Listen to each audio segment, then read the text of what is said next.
बाप जी फिल्म का जो शूट चल रहा था, क्या सीन था जिसकी शूटिंग आज यहाँ पर चल रही है? ये मेरा क्लाइमेक्स का कुछ सीन था और मेरे गाने थे जो कि मेरे बड़ा दिल से बनाया इसको, और रितु जी के लिए बनाया है और ख़ुद के लिए बनाया है, और पूरी दुनिया की जो हमें प्यार करती है, पसंद करती है, उनके एंजॉय के लिए बनाया है, अपनी सिनेमा के लिए। और बड़ा मज़ा आ रहा है। ये पूरी यूनिट हमारी अपनी है और कोशिश रहता है कि हम सबको अपना बना के ही काम करें, और हमेशा ये मेरा उद्देश्य रहा है कि अपनों से दूर नहीं रह सकते। कोरोना काल में हमने ये समझ लिया कि हमारे अपने वही इंडस्ट्री है जिसके बारे में हम कभी गलत भी बोल देते हैं, कभी सही भी बोलते हैं। बट मुझे लगता है कि ये कोरोना काल में समझ में आ गया कि जीवन में प्यार से बढ़कर कुछ नहीं होता है। जब तक जीवन चले, कब कहाँ चीज़ें ख़त्म हो जाएगी शायद किसी को अंदाज़ा नहीं। तो जब तक आप इस दुनिया में रहें, एक दूसरे के प्यार और मोहब्बत में रहें। फिल्म बाप जी में आप किस किरदार को निभा रहे हैं और इस किरदार के लिए क्या कुछ खास तैयारी आपको करने के लिए की गई थी? डायरेक्टर, प्रोड्यूसर से कोई बात हुई थी आपकी? देखिए, जितने भी सिनेमा बनती है फालतू रोल मुझे ही मिलता है। फालतू मतलब समझ सकती हैं, फालतू नहीं था ये। बनचड़ लड़का जो मैंने समझ जॉली लिया कि गाँव, जॉली लड़का। अच्छा इनके लैंग्वेज में जॉली होगा। हाँ। हमारे यहाँ छुछुनर बोलते हैं। तो बात ये है कि जब जितना छुछुनरापन होता है, जितने ख़त्म लड़के होते हैं गांव में, जो बिगड़े होते हैं, जो ना बाप का सुनते हैं ना माँ का सुनते हैं, और अपनी जिम्मेदारियों का उनको एहसास ही नहीं होता कि मेरी जिम्मेदारियाँ क्या है। बट कॉन्फिडेंस उनको होता है, बट वो जिम्मेदारियों से भागते रहते हैं। वही एक करैक्टर है। और लेकिन मैं उसके विपरीत हूँ। मैंने बचपन से, मुझे लगता है कि मैं 7 साल के था तब से अपनी जिम्मेदारियों को निभा रहा हूँ। लेकिन मैंने देखा है लोगों को, तो शायद वो मेरे अंदर कूट कूट भरा है कि अपनी जिम्मेदारियों को कैसे नहीं निभाया जाता है। निभाने की तो गुण मेरे अंदर है ही, तभी शायद मुझे लगता है कि मैं 2008 से एकलौता ऑडियो का स्टार हूँ। क्योंकि मैं कभी, लोगों ने मुझे अपने दिल से उतारा ही नहीं। एक साथ गायकी के क्षेत्र में मुझे लगता है कि कोई 4 साल, 3 साल, 2 साल, 5 साल चलता है, लेकिन मैं 2008 से बज ही रहा हूँ। उसका रीज़न यही है कि मुझे पता है कि मेरी ऑडियंस की मानसिकता क्या है और वो क्या चाहती है मेरे से। तो मैं कोशिश करता हूँ कि वो चाहे वो बुज़ुर्ग हो या चाहे मेरी माँ हो या मेरी बहन हो, मैं हर चीज़ों को गाने की कोशिश करता हूँ ताकि मैं हर आदमी के दिल में रहूँ। खेसारी जी, हाल ही में आपने देखा बीजेपी सांसद और जो अभिनेता हैं रवि किशन जी और जया बच्चन जी में जो मतभेद हुआ, उसके बारे में बताइए, क्या कहना चाहेंगे? जया बच्चन जी ने कहा कि जिस थाली में खाते उसमें आप छेद करते हो, और रवि किशन जी ने कहा सबकी बॉलीवुड है, ऐसा नहीं कि आपका ऐसे बॉलीवुड, हर इंसान का बॉलीवुड है जो काम करते हैं। क्या कहोगे उनके बारे में? उनके देखिए, वो दोनों राजनेता हैं और मैं एक अभिनेता हूँ, उनमें मुझ में फ़र्क है। वो विवादित स्टेज पे हैं, हम विवादित स्टेज पे नहीं है। हम कोरोना काल में लोगों की बातें करें, लोगों की मजबूरी की बातें करें, लोगों की प्रॉब्लम की बातें करें कि अब हम उन दोनों नेताओं के बीच में उलझ जाएं। बट जया जी ने जो भी बोला, वो सीनियर है, हमारी मदर हैं। वो उनके मन में क्या है बॉलीवुड के प्रति या भोजपुरी के प्रति। बट भाषा कोई बुरा नहीं होता मेरे हिसाब से। हर वो भाषा एक दूसरे की माँ होती है। उनके लिए हो सकता है कि भाषा हमारी गलत हो, बट ऐसा अब जया जी ने, मैंने सुना नहीं है, इसलिए मैं कोई टिप्पणी नहीं कर सकता। और ना ही मैंने रवि जी को सुना, क्योंकि मैं लगातार, मुझे लंदन जाना है और उसके बाद लिट्टी चोखा के शूट पे जाना है, तो लगातार मैं और गाने गा रहा हूँ, लगातार अपने म्यूजिक पे बैठ रहा हूँ। तो कभी मुझे इंटरव्यू या कभी मैं कोई विवादित चीज़ सुनने को मिला नहीं। और मैं विवाद से बड़ा अलग रहता हूँ। किसने क्या बोला, नथिंग, मुझे जानना ही नहीं है कि किसने बोला क्या। हाँ, हमारी जनता की बात आती है कि हमारी जनता, हाँ हमारे समाज की बातें हैं। जिस थाली में खाते हैं हम, तो उस थाली में छेद करते हैं। तो हिंदी से हमारा दूर दूर तक कोई रिश्ता नहीं है। जिस थाली में वो खाते हैं, जिस थाली में कौन छेद करता है, हिंदी से मेरा दूर दूर का कोई रिश्ता ही नहीं है। मेरी माँ मेरी भोजपुरी है, मेरी भाषा, मेरी जान, मेरी ज़िंदगी, मेरी भोजपुरी के लोग हैं। तो मैं अभी जहाँ काम कर रहा हूँ वहाँ तो मैं बड़ा कुशल हूँ। अगर जया, उस मदर को क्या लगता है भोजपुरी के बारे में, ये तो मैं कल्पना नहीं कर सकता। उनके विचारधारा है एक भोजपुरी के प्रति, वो हमारे लिए बुरा भी सोचेंगी तो हमारी मदर की तरह है, हमारी माता की तरह है, उनका सम्मान है। और शायद उनका जितना अनुभव है, हमारी उम्र भी नहीं हुई, तो मैं कोई टिप्पणी करना नहीं चाहूँगा उनके लिए। सर सवाल इसलिए उठ रहा है कि वो भोजपुरी इंडस्ट्री से आते हैं, इसलिए उनको टारगेट किया जा रहा है रवि किशन जी को। देखिए, आप एक पैटर्निटी है भोजपुरी के, आप क्या रवि भैया हमारे आदर्श हैं, हमारे पिता की तरह हैं। रवि भैया के शब्दों में जो चीज़ें होती है हम उनसे हमेशा कुछ ना कुछ सीखते हैं और वो जवाब दे सकते हैं इसलिए क्योंकि उनका स्टेज है, क्योंकि वो भी राजनेता हैं, वो भी राजनेता हैं। तो एक राजनेता का जवाब एक राजनेता देता है तो शायद बेहतर चीज़ें होती है, क्योंकि उनका अपना खुद का एक स्टेज है। हम एक अभिनेता हैं और रवि भैया हमारे स्तंभ हैं। हमारे अगर भोजपुरी के वचन अगर कोई कहे तो हमारे लिए रवि किशन है। चाहे वो देखिए किसी पार्टी से हैं, उससे मुझे कोई लेना देना नहीं है, लेकिन उन्होंने भोजपुरी के लिए बहुत कुछ दिया है, बहुत कुछ किया है। हमारे मन में, हमारे दिल में, हमारे भोजपुरी समाज के लिए उनका सम्मान आजीवन रहना चाहिए सबके मन में, और मेरे मन में भी आजीवन वो चीज़ें रहेगी। तो उन्होंने जो भी बोला होगा अपने लेवल से बिल्कुल अच्छा बोला होगा, क्योंकि मुझे लगता है कि वो बहुत सुलझे हुए इंसान हैं, सुलझे हुए एक नेता हैं और सुलझे हुए अभिनेता हैं। उन्होंने संसद भवन में भी भोजपुरी में पहली बार भोजपुरी के लिए सवाल उठाया था, तो मैंने बोला भी था कि पहली बार दिल्ली ऐसे जगह पे और पूरी दुनिया के सामने एक स्पीकर के सामने भोजपुरी की भाषा के लिए 8वीं अनुसूची में ले जाने के लिए रवि भैया ने पहली बार आवाज़ उठाया। वो सुन के बड़ा अच्छा लगा। तो रवि भैया का जो पहल है वो बड़ा काबिलियत तारीफ़ है, और एक नेता के हिसाब से नहीं हूँ, एक समाज सेवी के हिसाब से चीज़ों को कर रहे हैं। तो मेरी शुभकामना है अपने बड़े भाई के लिए, अपने उस पिता के लिए, जैसे आजीवन जहाँ भी रहें वो खुश रहें, और मेरी दुआएं हैं 5 साल मेरी भी उम्र उनको लगे, ताकि जब तक वो जिए लोगों का ऐसे ही और लोगों के बातों के लिए, अपने समाज के लिए लड़ते रहें। आपने लिट्टी चोखा फिल्म की बात की। लिट्टी चोखा फिल्म में काजल राघवानी थी और आपकी जोड़ी और काजल राघवानी की जोड़ी को दर्शकों का बहुत प्यार भी मिलता है, तो फिर इस फिल्म से काजल राघवानी को हटाकर किसी और अभिनेत्री को क्यों लिया जा रहा है? अच्छा देखिए, मैं आपके सवाल को एक जवाब देता हूँ। जब हम किसी के साथ रिपीट काम करते हैं तो भी आपका सवाल होता है कि आप इसी के साथ क्यों करते हैं, इसी के साथ क्यों करते हैं, क्या प्रॉब्लम है, क्या चक्कर है। जब हम किसी को नए को ब्रेक देते हैं तभी आपका सवाल है जी उसको हटाया क्यों गया। अब बताइए कि हम क्या जवाब दें इसका, अब आपसे मैं पूछ रहा हूँ। तो पहले क्यों, पहले से ही वो न्यू एक्ट्रेस को आप ले सकते थे आपके साथ उस फिल्म में, आपके अपोजिट, लेकिन पहले काजल और फिर रिप्लेस क्यों किया जा रहा है? कौन बोला जी रिप्लेस किया गया है? पहले काजल राघवानी जो उसमें कैसा नाम आया था, अभी भी काजल राघवानी ही है। श्रुति नहीं है मेरे कौन सी सिनेमा में? लिट्टी चोखा में ना, लिट्टी चोखा में काजल ही हैं। देखिए, मेरा कहना यहाँ है कि मैं किसी को ना हटाता हूँ और ना ही रखवाता हूँ। मैंने बहुत सारे नए एक्टरों के साथ काम किया है, ये हैं।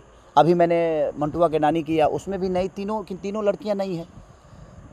प्रॉब्लम ये है, मैं आप सबसे एक बार ये बताना चाहता हूँ। आप लोग को भी एक चीज़ें होती है ना कि जोड़ियाँ क्यों आती है। मैं किसी जोड़ी के पक्ष में नहीं हूँ, बट मेरे कहने का मतलब कि मुझे अगर 15 रीटेक देना पड़ता है अपने डांस में ना, तो बड़ा दुख होता है। सर, इस लॉकडाउन अगर कोई अच्छी एक्ट्रेस हमारे साथ अगर एक टेक में हमारा काम कर दे तो हम कोशिश यही करते हैं कि हमारे साथ वही काम करे। इसलिए कि जब गर्मी होती है, पसीना होता है, पंखा नहीं होता पहाड़ों के बीच में, और हमें तुरंत काम करके निकलना होता है, टाइम कम होता है, क्योंकि हमारी भोजपुरी की बजट से लेकर और हमारी रिकवरी दोनों मायने रखती है और सबका ख्याल रखना पड़ता है। और एक कोई नई लड़की आती है जिसको डांस भी नहीं आता है और उसके साथ काम करने के बाद हम 20-20 रीटेक देते हैं, एनर्जी उतनी लगती है। तो जब हम नाचते हैं तो हमें तकलीफ़ होता है कि हमने गलतियाँ की हैं। तो एक अच्छी एक्ट्रेस को, जिसको देखिए, मैं सबको बोलता हूँ कि आप डांस सीख कर आइए, आप एक्टिंग सीख के आइए और आप अच्छा करिए, हमें कोई दिक्कत नहीं है। अगर आपके अंदर पावर होगा ना तो आपको प्रमोट की ज़रूरत नहीं है। मेरे कहने का मतलब प्रमोट की ज़रूरत नहीं है। एक बार पूछ खेसारी के साथ एक सिनेमा करके और लोग बड़े कहीं ना कहीं बड़े लेवल पे हो जाते हैं, लेकिन कोई है कि 10 सिनेमा करने के बाद भी उनका पोजीशन नहीं बनता है। तो क्या करिएगा, उसके लिए ना मैं दोषी हूँ, ना कोई दूसरा दोषी है, ना कोई एक्टर दोषी है। तो देखिए, मेरा कॉल नहीं है, डायरेक्टर और प्रोड्यूसर उन्हीं का कॉल है, और नहीं तो शायद रितु सिंह मेरे साथ काम ही नहीं कर पाती। अगर डायरेक्टर और प्रोड्यूसर का कॉल नहीं होता, मेरा ही चलता, तो हर जगह काजल ही होती। ऐसा थोड़ी है, ऐसा नहीं है। जिस सिनेमा का जो रोल होता है, लगता है कि नहीं इसमें हार्डकोर एक्ट है, ये चीज़ें हैं, वो चीज़ें हैं, तो उसके लिए लोग खुद से अपने कंफर्टेबल के लिए कि हमारा काम जल्दी हो जाए, इसलिए बड़े एक्टरों के साथ काम करते हैं। बाकी लॉकडाउन के बाद, इस लॉकडाउन में है, आधा लॉकडाउन चल भी रहा है, और भोजपुरी में ये पहली फिल्म आपकी इस साल की शुरुआत हुई लॉकडाउन के बाद, और इससे लोगों को रोजगार मिल रहा है, लोगों को काम मिल रहा है, और इस कोरोना बीमारी की बिना चिंता किए आप सेट पे हाजिर हैं और शूटिंग कर रहे हैं। और उस कोरोना बीमारी के दौरान आपने अपने घर से निकल के शमशान घाट तक दौड़े, लोगों की हेल्पें की, जो डेथ हुई म्यूजिक डायरेक्टर हमारे धनंजय मिश्रा जी की, उनके दाह संस्कार में भी आप बाहर खड़े रहे और जो आपने यथासंभव हुआ उचित था, आपने उसकी हेल्प भी की, उसके बारे में आप क्या कहना चाहेंगे? और भी लोगों को देखिए, हेल्प करने के लिए किसी मिशन की ज़रूरत नहीं होती है। मुझे लगता है कि आपके विचारधारा ज़रूरी है। जब तक मन में विचारधारा नहीं होगी आप किसी का मदद नहीं कर सकते। वो आपको मन में पैदा करनी पड़ती है, वो कहीं किसी की माँ के कोख से पैदा नहीं होता है। वो चीज़ें वो आपके खुद के विचारधारा हैं जो किसकी हेल्प करना है नहीं करना है। कोरोना काल में मुझे काम इसलिए करना पड़ता है कि सर मैं किसी को घर में, मैं ये नहीं बोल सकता कि आप अपने घर में रहिए, क्योंकि घर में रहकर लोग भूखे मर जाएं, ये मैं कभी किसी को सलाह नहीं दूंगा। हाँ, आप अपनी सेफ्टी बचाकर अपने जीवन को चलाइए, अपनी बीवी बच्चों को पालिए और उनको अच्छी शिक्षा दीजिए। कोशिश करिए कि आप जितना लोगों से थोड़ा सा डिस्टेंस बना के रहें और यहाँ पे काम और करें तो यहाँ पे काम कर सैनिटाइज करके हम काम कर रहे हैं। ऐसा नहीं कि हम खुद को एकदम फ्री करके काम कर रहे हैं, ऐसा नहीं है। क्योंकि हमारे साथ हमारे बहुत लोगों के, मैं 50 लोगों से, 100 लोगों से, 200 लोगों से डेली मिलता हूँ। हो सकता है कि मेरी यूनिटी बड़ी अच्छी है, यूनिटी बोला जाता है, इम्यूनिटी इम्यून सिस्टम, हाँ ये जो बोल रहे हैं ना ये लोग, इम्यून सिस्टम वो स्ट्रांग हमको है। बोलने में 6 महीना लगेगा भाई। इम्यूनिटी इम्यून सिस्टम ये बोल रही है वो। क्या लेकिन इस हुआ बीमारी की बिना परवाह किए आप शमशान घाट तक भी पहुंचे। सर? एक बात नहीं बताएं, तो हाँ, एक बात बताएं, जब पेट की भूख होती है ना तब बीमारी समझ में नहीं आता है। हमारे अंदर भी भूख है और पेट की भूख नहीं, ये जनता का प्यार का भूख है कि शायद मुझे लगता है कि उनके प्यार में मैं हूँ और मैं 2 पैसे ज़्यादा कमाऊँगा तो मैं जितना हो सके अपने लोगों का मदद कर पाऊँगा। तो मेरी कोशिश यही है सर, मेरे मरने और जीने का डिसीजन मैं और कोई बीमारी तो नहीं ले सकता। मुझे लगता है कि मेरी जनता का प्यार और आशीर्वाद और उनके हाथ मेरे माथ पे है, तो शायद इस क्या धरती पे बात कोई है। रोग मुझे कुछ नहीं बिगाड़ सकता और इन्हीं के साथ मैं अपने तो जीवन को केसारी जी, चलाता क्या हूँ। सरकार खाली बीमारी पे ध्यान दे रही है, लोगों के रोजगार और लोगों की भूख पे ध्यान नहीं दे रही है? सॉरी, आप सरकार की बात ना करें, कलाकार की बात करें। या आप यहाँ कलाकार के पास है, सरकार के पास नहीं है। क्योंकि सरकार क्या कर रही है नहीं कर रही है ये मेरा कॉल है ही नहीं। मेरे जीवन में मेरे अपनों, मेरे भोजपुरी समाज, मेरी जनता, मैं उनके लिए क्या कर रहा हूँ ये मायने रखता है। मैं सरकार से जो मदद कर नहीं रहे लेता। हैं, जो गाना शूट हाँ। किया आपने बताइए वो, मैं सरकार से आज तक मदद नहीं मांगा। अगर सरकार ने मेरा मदद किया होता ना तो शायद जिस जगह पे खड़े हैं हमारे, क्या नाम है उनका जो मदद किए थे अभी, सोनू सूद, हाँ। जिस जगह पे सोनू सूद खड़े थे उस जगह पे खेसारी लाल यादव खड़ा होता अगर सरकार ने मदद किया होता मेरा तो। क्योंकि मैं किसी को कहाँ भेजूं? मैंने 2-2 ट्रेन के 21-21 बोगी बुक करने के बावजूद मैं अपने लोगों को नहीं भेज पाया। उसका रीज़न क्या था? क्योंकि उसके लिए एक परमिशन आपको लेना पड़ता कि आप जिन लोगों को भेज रहे हैं वो कहाँ उतरेंगे, कहाँ जाएंगे। अगर सरकार ने मुझे लेटर दे दिया होता, चाहे वो यूपी सरकार या बिहार सरकार, तो शायद मैं 2 ही ट्रेन नहीं, शायद मैं 40 ट्रेन भेज सकता था। उतनी क्षमता तो हमारी जनता ने हमें दे रखी है। मुझे अपना घर भी बेचकर भेजना पड़ता तो शायद मैं भेज देता, लेकिन मुझे मदद ही सरकार से नहीं मिला। ना महाराष्ट्र सरकार ने मुझे मदद की और ना ही बिहार ने किया और ना ही यूपी ने किया, कहीं के सरकार ने। क्योंकि सर मैं राजनेता नहीं, मैं एक कलाकार हूँ और कलाकार की कितनी क्षमता होती है। मैं आपसे लड़ सकता हूँ, आपको जानता हूँ, किसी नेता को नहीं, किसी प्रशासन को नहीं, किसी टेबल पे नहीं जानता मैं किसी को जो कहाँ क्या पास होता है। और कोरोना काल में घर से निकलना कठिन था, मेरे पास उतने भी लोग नहीं हैं कि मैं सबको टेबल पे भेज सकूं। तो उसके लिए बड़े हस्तियों की ज़रूरत होती है और जो हस्तियां सोनू सूद के साथ थी, शायद वो हस्तियां मेरे साथ होती तो खेसारी 2 ट्रेन फिर भी आपने और बहुत 50 किया। बस नहीं भेजता। फिर भी मुझे लगता है कि 100 बस भेजता मैं और 50 ट्रेन भेजता, लेकिन शायद वो मेरे को मदद नहीं मिली। मैं कहाँ भेजूँ, किसको भेजूँ, कैसे इस भेजूँ? बात का दुख है आपके मन में? बिल्कुल मुझे दुख है इस बात का कि मैं अपने लोगों को मदद नहीं कर पाया। जितनी इंडस्ट्री है मैं कोशिश किया लोगों को जितना पैसा पहुंचा सकता था। बिहार में जो भूखे मर रहे थे उनके लिए मैं कम से कम जितना राशन पहुंचाओ, रांची हो या बिहार हो या यूपी हो, मैंने कोशिश की राशन पहुंचाने की। लेकिन मुझे अगर सरकार से मदद मिला होता तो शायद मैं भी सोनू सूद की तरह कुछ कर सकता था, लेकिन शायद वो मुझे मदद नहीं मिली। इसलिए मैं मजबूर हूँ आज मीडिया के सामने बोल रहा हूँ, इसलिए कि तकलीफ़ हो रही है मुझे कि मैं वो काम नहीं कर पाया क्योंकि मुझे मदद ही नहीं मिली। क्योंकि सिस्टम है, हर जगह एक सिस्टम है और उस सिस्टम अगर आपके पास है तो शायद आप जीवन में कुछ कर पाओगे। हमें पैसा भगवान ने दिया है, लोगों का प्यार दिया है, पर हमारे पास सिस्टम नहीं है, हमारे पास वो नेता नहीं है, हमारे पास वो व्यवस्था नहीं है। पैसे हो सकता है, लोगों के जनता का चंदा का पैसा मेरे पास है, कोशिश है, ऊर्जा है, मन में श्रद्धा है, पर वो क्षमता नहीं कि मैं किसी दफ्तर में जाकर और पेपर पास करा के और मैं लोगों को भेज सकूं। वो क्षमता मेरे पास सर नहीं। आने वाले समय में क्या आपका रूट दिल्ली की तरफ हो सकता है? भारत देश की सर राजधानी पूरी दिल्ली। इंडिया पे राज करने की कोशिश करूँ, आप दिल्ली से टारगेट करके बैठे। मैं पूरी दुनिया पे राज करने की कोशिश कर रहा हूँ, क्योंकि अपने विचारधारा को मैं राम की तरह लेकर चलता हूँ। अगर राम चाहते ना तो शायद हर राजा उनका मदद कर सकता था, लेकिन उन्होंने गरीब और वो दलितों को लेकर चले और अपने साम्राज्य को और सीता को वापस लाए और रावण का संविधान खत्म किए। सर आप राम मंदिर के निर्माण के बारे में आखिरी शब्द क्या कहना चाहेंगे? सॉरी, राम जी मेरे भी हैं, आपके भी हैं, उनके भी हैं, पूरी दुनिया के हैं। मंदिर बनना चाहिए और हम भी चाहते हैं कि मंदिर बने और हम उस मंदिर का कोई एक हिस्सा क्वेश्चन नहीं बने। और करेगा क्या। सरकार को रीतू जी, आप क्या कहना चाहेंगे आपके कैरेक्टर को लेकर? आप इसमें किस कैरेक्टर को प्ले कर रही हैं? मैं रुक बहुत जाइए ना 2 मिनट से। मैं बहुत इंटरेस्टेड हूँ इस फिल्म को लेके ओवरऑल, बाप जी फिल्म को। और ये मेरा कैरेक्टर डॉक्टर का है, और जो छिछोरा बच्चा जो बचपन से परेशान रहता है, माँ बाप को परेशान करता है, उसको सुधारने का जिम्मा जो होता है ना, वो मेरे ऊपर ही होता है। तो एट लास्ट हमने वो शूट किया क्लाइमेक्स का पार्ट खेसारी जी के साथ, एंड गाना शूट किया।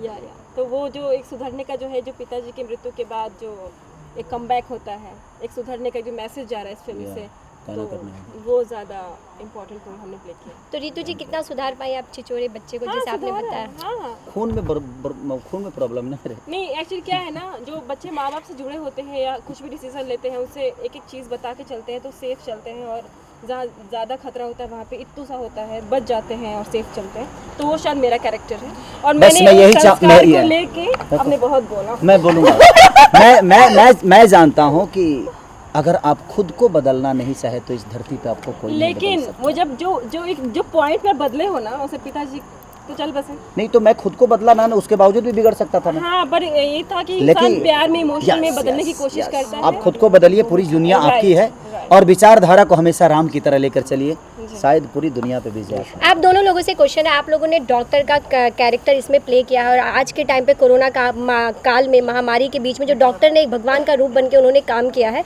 क्या कहना चाहेंगे? आपने जब इस कैरेक्टर को प्ले किया तो कितना आपने क्या फील किया? देखिए, मैं बचपन से कहीं ना कहीं बहुत, मतलब मैं भी कोशिश करती हूँ जितनी मेरी भगवान उतना दे तो मैं सबकी हेल्प कर पाऊँ, मेरी कोशिश रहती है, और सबके लिए हम्बल नेचर मतलब है, ब्लड में है। तो एक डॉक्टर जिस देखते कोरोना काल में डॉक्टर, पुलिस और सारी मतलब जो सरकारी जो जो गवर्नमेंट कर्मचारी लोग हैं, एक ही लोग सिर्फ लगे डॉक्टर ही पड़े नहीं, थे। बट नर्स से लेकर कर्मचारी तक, डॉक्टर्स, पुलिस वाले से लेकर हर वो आदमी हमारे लिए बड़े भगवान की तरह खड़ा भगवान की उतरा तरह ही है। है। और मैं ईश्वर से हम लोग यही प्रार्थना करेंगे कि देखिए, हम तो सिर्फ ये कॉस्ट्यूम पे हैं, ये कॉस्ट्यूम पहनना बहुत आसान है मैडम, बट इस कॉस्ट्यूम का फर्ज दायित्व निभाना बड़ी कष्टदायक है। तो वो डॉक्टर अपने घर से अपने जान की बेपरवाह करके, अपने बच्चों का ना परवाह करके, और पूरी दुनिया की ठीक करने का एक जो बीरा उठाया और सेवा किया, शायद हमारे बस की नहीं है। दिल से बहुत दिल से प्रणाम, उनकी दुआएं हमारे लिए, हम उनके लिए दुआएं कर रहे हैं कि ईश्वर उनको इतनी लंबी उम्र दे कि शायद हमारे इंडिया में कोई रोगी ना, पूरे विश्व में कोई रोगी ना बने। बस दिल से डायरेक्टर प्रोड्यूसर के बारे में क्या कहना मैं चाहेंगे? अपने डायरेक्टर को गाना बोलना करना है, चाहूंगी। डायरेक्टर प्रोड्यूसर सर पे जिस चढ़ा फिल्म है के- जिस फिल्म और वो के लाठी डायरेक्टर लेके चढ़ा है, आपका सर फोड़ देगा और मेरा भी फोड़ देगा। देव पांडे जी से प्लीज आइए ना। हाँ, देव पांडे जी इस फिल्म के डायरेक्टर हैं, आप भी कुछ पलटी मार दीजिए। और मुझे बहुत अच्छा लगा सर के साथ काम करके। बहुत अच्छा, एक बहुत ही अच्छा कॉन्सेप्ट उन्होंने रेडी किया था, जो कहीं और प्लान था, लेकिन उससे कहीं ज़्यादा बेटर ऊपर क्या है। जब आप तक सिनेमा तक पहुंचेगा ये मूवी तो आप देखना और बताना। बट मुझे इनके साथ काम करके अच्छा नहीं लगा। क्यों? अब बताऊं क्या है? क्योंकि बहुत जल्दी खत्म हो गया फिल्म, और लंबा खींचना चाहिए था। तो अगली फिल्म की बहुत तैयारी? बड़ी मैंने शॉर्ट में हम लोग बड़ी जल्दी काम कर लिए ना, क्योंकि ये बड़े अच्छे इंसान हैं और उनके साथ रहने में बड़ा पता मजा नहीं आता चला, है। मतलब कोई पता ही नहीं प्रेशराइज चला जो कोई डायरेक्टर हमें शूट कर रहा हंसते खेलते है हमने या काम कोई किया। कहानी शूट, लग रहा था जो हम अपने परिवार में एंजॉय करने गए हैं और अपने परिवार के साथ और एंजॉय कर कोरोना रहे का टाइम नहीं होता तो हम शायद कंप्लीट कर चुके होते मूवी हाँ। को, लेकिन इत्तेफाक से लॉकडाउन परमिशंस मिले हैं तो सर ने बुलाया हमें और हम यहाँ पर हैं। बस दिल से प्रणाम। और हम लोग का गाना एक्चुअली उधर है, तो patchwork दिल से party प्रणाम, है। सबको प्रणाम। Thank और you। आप लोग खुश रहें, कोरोना काल में घर से निकलिए, अपने आप को बचा के खुद को सैनिटाइज लगाइए, डिस्टेंस मेंटेन कीजिए, हाँ, मुंह में लगा लीजिएगा, मास्क लगा और सब लोग लीजिए। मास्क लगा के ही बाहर निकलिए। ऐसे हाँ ऐसे खेसारी जी की बात को सीरियस बिल्कुल बिल्कुल, दिल से लव यू बाबा। दिल से लव यू